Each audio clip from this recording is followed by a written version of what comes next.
Nini kinaendelea huko kwenye mitandao?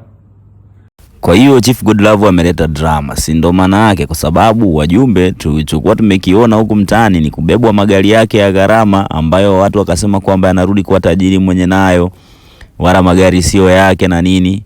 Kwa kumbe mwenzetu anatuektia, kumbe mwenzetu anafanya kama movie au sio? Kumbe magari yanasafirishwa kutoka Tanzania kwenda Kenya kwa mujibu wake, lakini huenda unguta ni matajiri wa magari hayo ndo wenyewe wako Kenya, labda ndo wamemtuma tena kayapokee kwamba utayapakiza magari, utayapakiza yasafirishwe alafu Kenya utangulie pia ukayafuata ya magari. Hatuwezi kujua, lakini that was the drama. Watu tulikuwa najua kwamba magari, sio tulikuwa najua, watu ndio walikuwa wamesema hivyo kwamba magari hayo Chief Godlove kwa anatambia sio yake, yamerudi kwa wenyewe.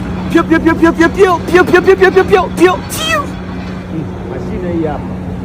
Pio pio pio pio pio pio pio. Mashine zile pale.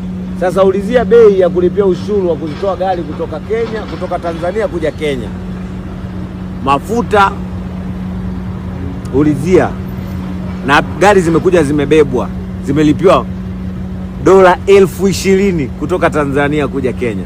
Sasa hapa najiuliza, wajumbe tumedhalilika ama matajiri wamemuonea huruma Chief Godlove baada ya kuona mambo mengi mtandaoni, maneno, vijembe, nanilia, kejeli, watu kufurahia, kusherekea, wakaamua kwamba tumpe nafasi nyingine apige picha na hayo magari na ongelee mbwembwe zingine ili wasione kwamba magari yamerudi kwa matajiri wake.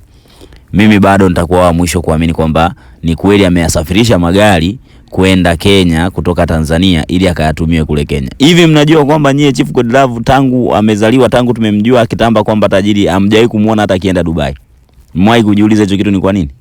Mwahi kuona matajiri hapa Afrika ama watu ambao wanapenda tambo za mahera? Mlishamuonaga yule Hush Puppy yule ambaye kama tuaga na Marekani, maisha ya kifahari kwa anaishi wapi?